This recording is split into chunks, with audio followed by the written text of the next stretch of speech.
All I hear is good morning, good afternoon, good evening.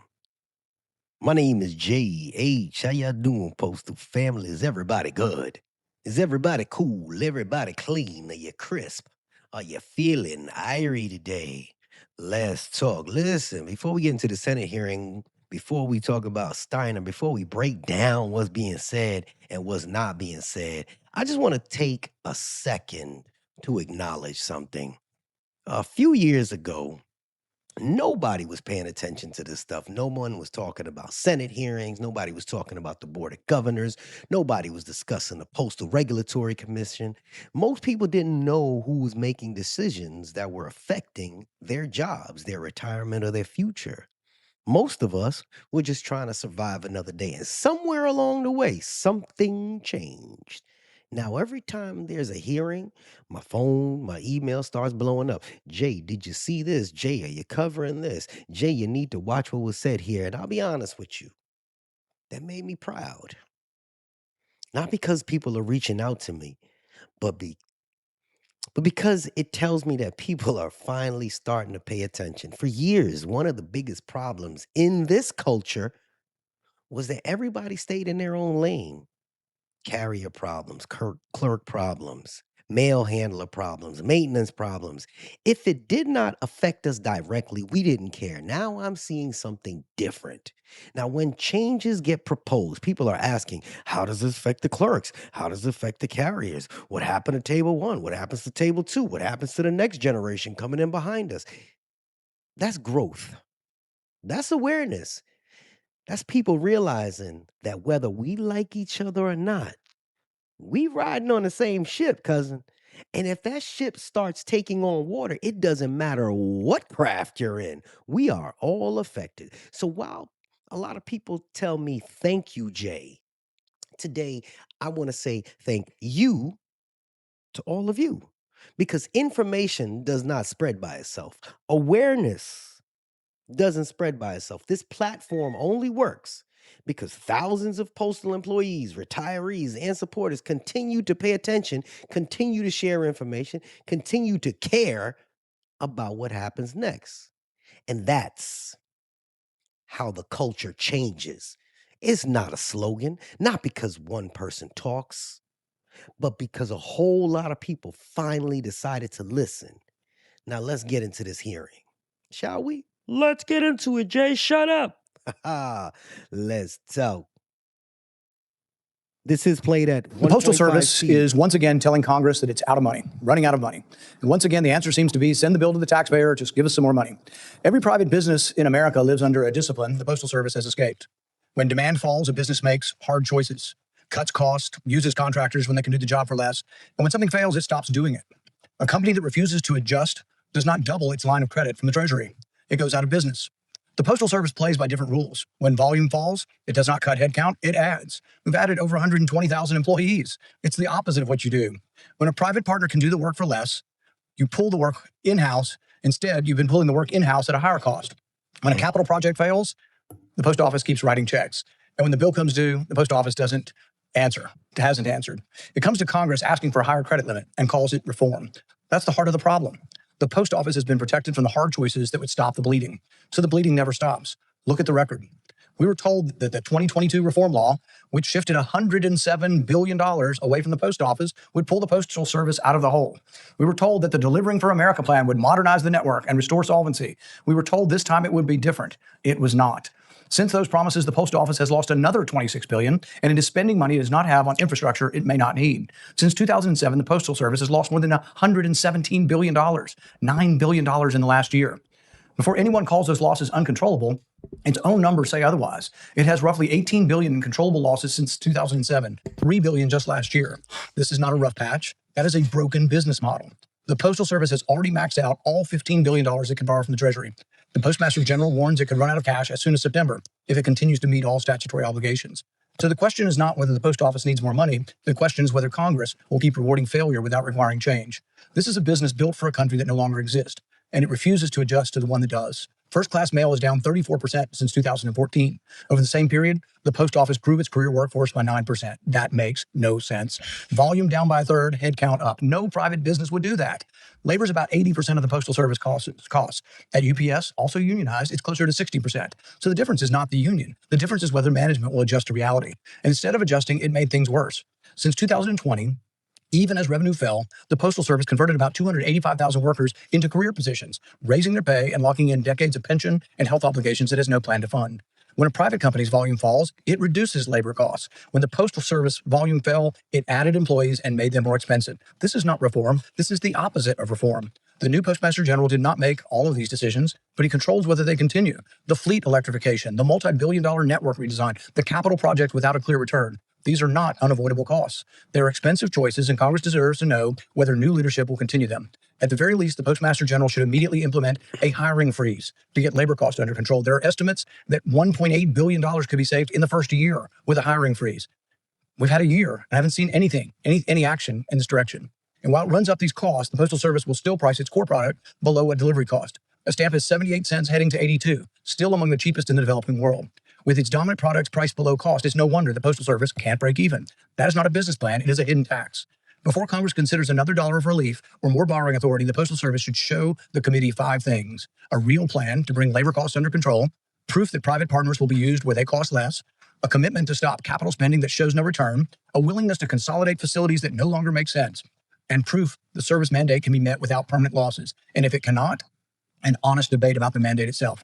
Anything less is not reform. It is a slower, more expensive way to fail. And as always, the bill will be sent to the American people. Whoa. That dude's a dick. Man.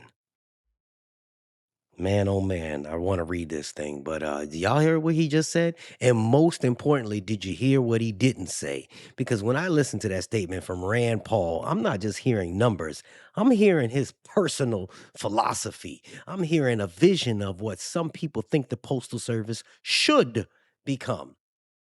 Not whether you agree with him or not, that's not the point. The point is that these conversations are happening right now at the highest levels of the government, and every postal employee should be paying attention because years ago, nobody was paying attention to this stuff. People would say, I don't care what happens in Washington. I don't care what Congress is talking about. I don't care what the Board of Governors are doing until one day it showed up at your office.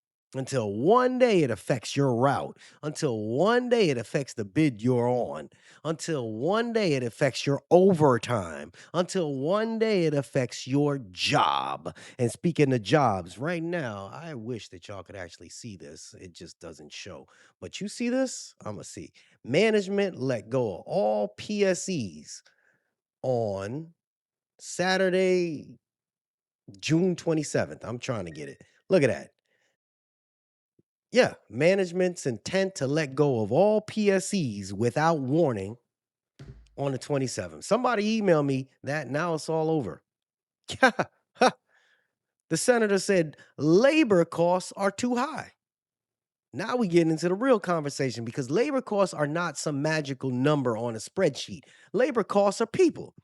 Labor costs are carriers, they're clerks, they're mail handlers. Labor costs are maintenance employees. Labor costs are truck drivers. Labor costs are people moving this organization every single day. Everybody's saying, and when politicians start talking about reducing labor costs, every postal employee should pay attention, not panic.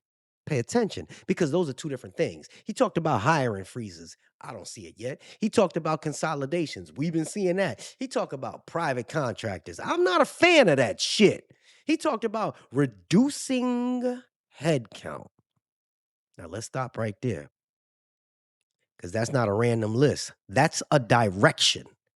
Whether you agree with it or disagree with it, it's the direction. And if you've been paying attention over the last several years, you already seen pieces of that direction taking shape. Consolidations, S&DCs, plant changes, network redesigns, operational changes. All of these things have one thing in common. Their attempts to make the Postal Service operate differently than it did 20 years ago. Then the question becomes, different for who? Different for management? Different for customers? Different for employees or different for everybody? And that's where this conversation gets uncomfortable because some people believe the Postal Service should operate more like a business. Hmm. If a route lost volume, cut it. If a facility lost volume, consolidate. If labor costs are too high, reduce them. If a contract is cheaper, use them. That's a business argument. Then there's another side. That's kind of the side we are all on. The side that says the Postal Service isn't just a business, it's a service. It's in the Constitution. It's supposed to connect every community. It's supposed to go places private companies don't want to go. It's supposed to serve people that aren't profitable. And before somebody jumps in the comments saying, Jay, the Postal Service is a business, isn't a business, it's a service. Yes, you're right. It is a service. I 100% agree with that. I've said it myself. But this is where people start talking out both sides of their mouth.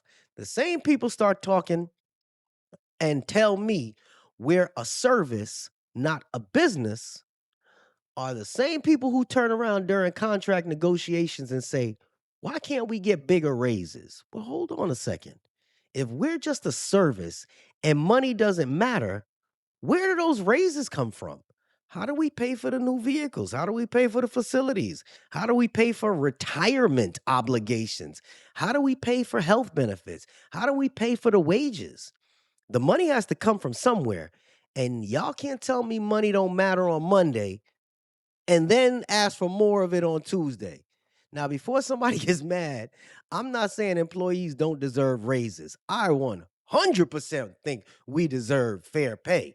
And what I'm saying is to be honest about the conversation. The Postal Service is not exactly a business, but it can't completely ignore the business realities either. Because if we don't got no revenue, we still have costs. Costs still exist. The electric bill still comes in, the fuel bill still come in, payroll still come in, retirement still come in. Those bills don't care whether you call it a service or a business. They still got to be paid.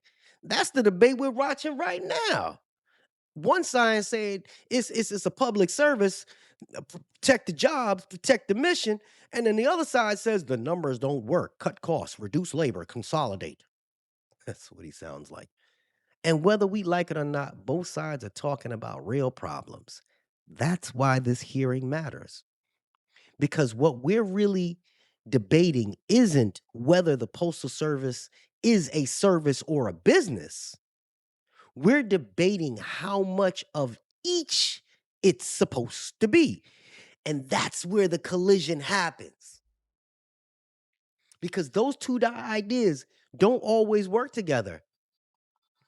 Now, let me show y'all something. I recently received that information from the facility where the PSCs were notified their final day would be on the 26th. Now I just lost it. I can't pull it back up. I want y'all to think about that for a second. Somebody gonna call me knowing that I'm recording. The easiest employees to remove from the workforce are non-career employees.